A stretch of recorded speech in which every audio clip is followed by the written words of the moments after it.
Hi, Drawing One students. Last week you had the adventure of drawing a bicycle. So you've drawn it once, you know where things go, and that means you have already studied this. So it's going to make the next project so much easier. So what we're going to do is now switch mediums or materials, which means instead of doing a charcoal drawing, you are now going to do an ink wash drawing. Hopefully you're picking the same pose or approximately the same pose so that you know where everything goes already. And remember, you're still going to use your viewfinder, or you're still going to consider your viewfinder when I'm just trying to see if I can square this in here. All right, and I can see my wheel is still crossing 1/2 of the vertical length of the page. And I can see my back wheel is above the middle. So I am ready to go. All right, so we're going to get set up. The supplies you'll need is an egg carton, a plastic one, so that you can fill a number of the little cups with some water. You'll need your watercolor brushes, a cup of water, a paper towel, a piece of scrap paper to test out the values you're going to be getting, and of course, our viewfinder. Now, with this water, what I did is one of the cups has 100% ink in it. The next has ink plus water. The next has one dab of ink plus water. And then the next has just maybe my dirty brush plus water, and so on and so forth. So what you're going to find is you're going to get different values. That's very light gray. That's a little bit darker. See what I'm saying here? Of course, it makes sense. The more ink to water ratio, the darker the value. So you can make as many of those as you want.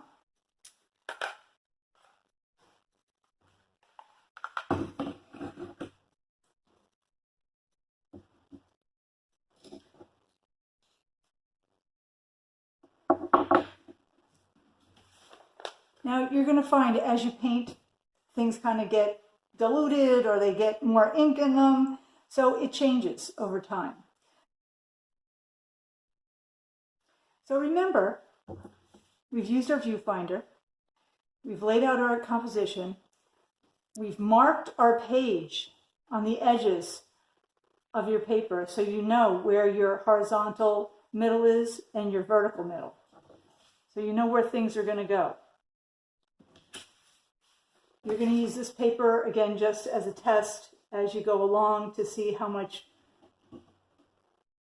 paint you have on your brush.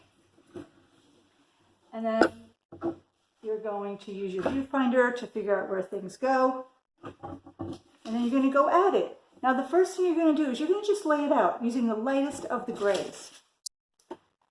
All right, so for me, if I'm really timid, the other thing you can do is you can just paint the thing in water first, because people often get afraid when they're using ink wash because it just seems so permanent. But really, guys, just remember, everything is practice. So, consider yourself an adventurer. All right, so the first thing I'm going to do, I remember that wheel. I'm going to put it like right here. So now this is practically painting with water. And you might think, oh my gosh, I just wrecked it. But truthfully, you're not even going to see this. It dries lighter than it even looks, I think. Or I don't know, it's just by comparison. This is like a big nothing. So don't even worry about that. So all I'm doing is I'm drawing my bicycle. Basically, I'm like drawing it with dirty water. That's what it's like. It's very non-committal. So I'm going to work on that stage. All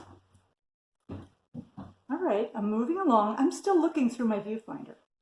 And I decided I could just draw the crosshairs in that dirty water or that most faint gray so that I know where everything goes in relation to those crosshairs.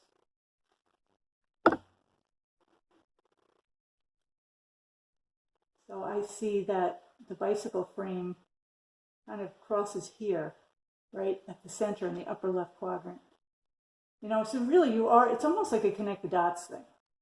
You're just kind of laying things out. Let's say that's about right there. This is, you know, remember when you're using your right brain, it's like you can't find the words, but this is the part the handlebars go into. This is the handlebars up here. And then we've got a fork that comes down here. And do your best to kind of hold your window where it needs to be. And along I go. All right, so I sort of have my bicycle laid out there. It's really just like a little ghost image, kind of like it was when we did the charcoal version. So now I just get to go in and just do details and play with my darks and lights. Just know anything you do, if it's not the blackest of the blacks, it really is going to be quite gray, and it's not going to have, it's going to be pretty inconsequential. Let me show you this, where you can see this. And realize wherever it's wet, you are going to get some bleeding going on. So you can get a strong line where it's dry, but once you do this, you know, this stuff is just going to go wherever it wants. And you might think it's a mistake, but really that is the beauty of this medium, is it becomes very luscious. All right? So don't worry too much about if it bleeds this way and that. And just let yourself experiment. I'm already starting to have a good old time here with this. Woo! It really paints itself. And, you know, this is one of the times when you really do sort of relinquish control to the medium. Whee! It's fun. Now, you might think, oh my gosh, that's so black. But really realize this is bleeding in with some water. So that will make it so it's not as black. All right. I'm going to keep going. See what I get. All right, I'm moving along here. Realize if you have a whole area that, say, is darker than something and you want to just fill that in, that's fine too. All this is pretty much water.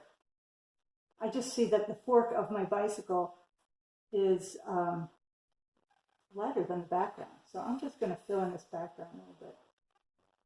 Okay. And I'm not too worried about what I'm going to get. And the more water, the more it just sort of blends. All right. So just have fun with it.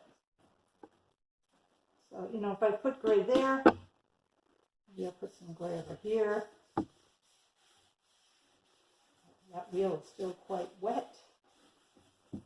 So that's okay.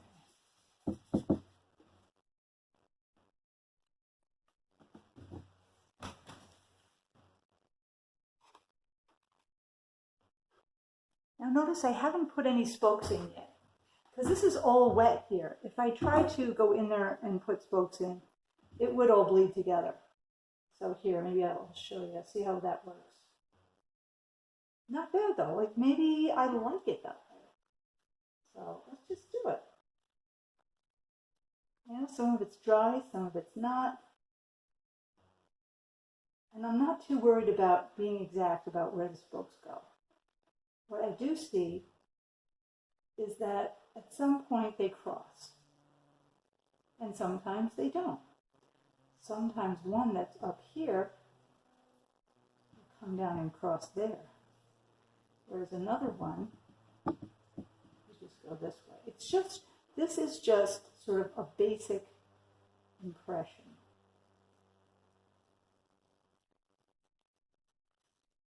And really, the name of the game is to sort of relax, have fun.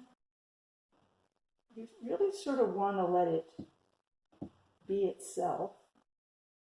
You'll find this when we do, we're going to do a little bit of watercolor. And, you know, it's really, the paint is in charge. You can see it pulling up there because this happens to be a puddle here. So I think I'm going to avoid that spot for a moment. And, you know, this might look really radical. Oh my gosh, look at that big, you know, black blob I just painted. But again, it does dry. Because it's being diluted with water, it does dry as a gray. So in any composition, if you have something that's really dark, it's going to really yell louder than anything that's gray. So it looks dark now, but it'll probably turn out gray when it's done. Hi class, here's what I have so far. And I'm not sure about the front wheel. It looks a little crooked, but I don't want to go in and force it at this point. So I like some other parts of it. You know, the handlebars and the seat and whatnot. So I think what I'll do is I'm going to let it dry and then I can work on it again tomorrow. Maybe I'll put some more grays towards the back and I'll make some aesthetic decisions. But all I have to do tomorrow when I come back is I'll just wet certain areas with water and then I'll work back into it so that it is as drippy as some other parts of it so I have a consistency of style. All right, have fun.